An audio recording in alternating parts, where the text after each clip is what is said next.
dangerous even to send discs out to people. Here's an article, before I continue, Hope of the Wicked. Here's an article here from the Irish Times, Wednesday, February 11th, 2009. It says, man sought by UK authorities over alleged sending of a DVD.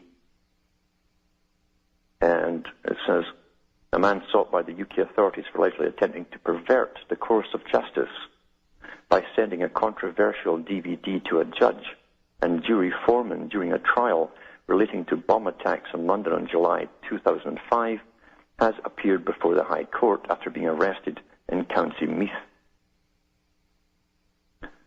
Sheffield-born Anthony John Hill, 60 years old, arrested by the Garda as the police at his home in Carrick Street, Kells, early yesterday morning on foot of a European arrest warrant. See, it's a European arrest warrant now.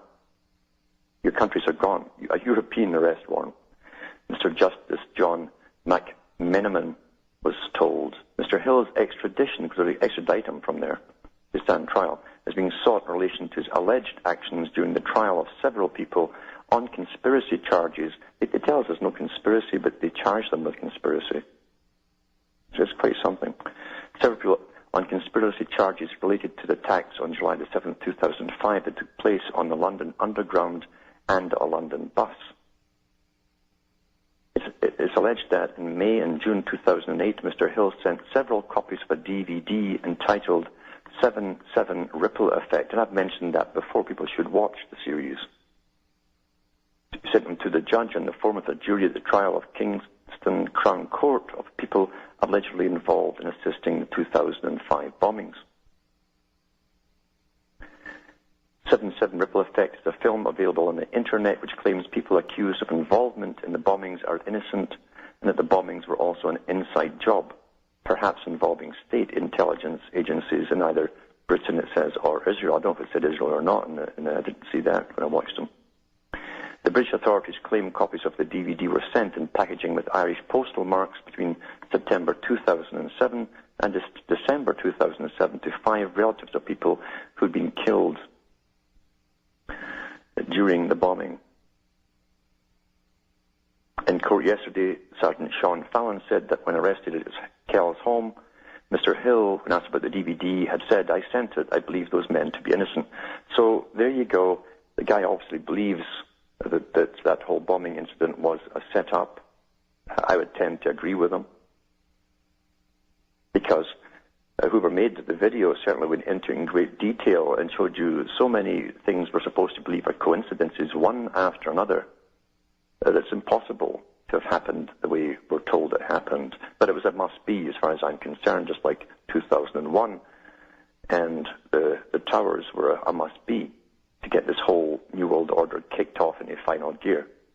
Remember, terrorism is the big technique. I've talked about that the other day there from this book, Hope of the Wicked. Terrorizing the public through fear is being used now for this final drive towards world governments.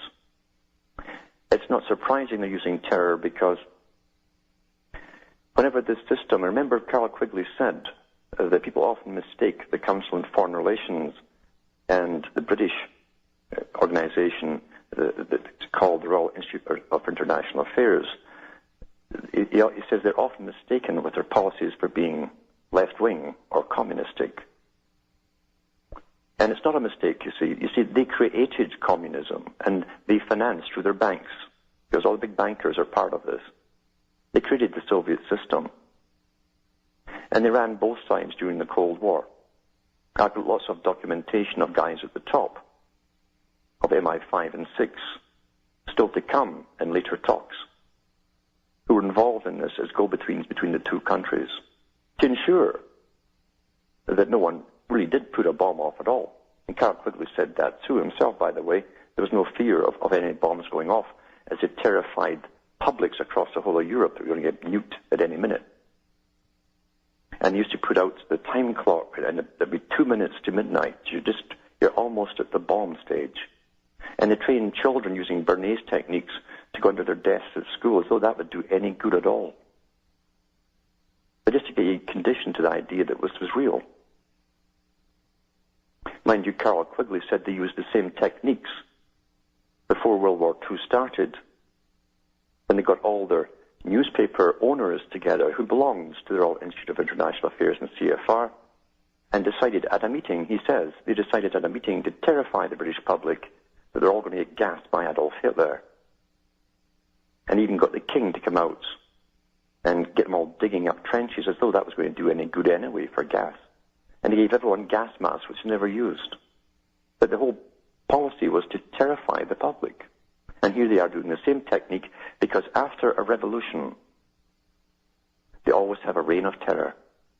That's standard down through history, run by the same people, by the way.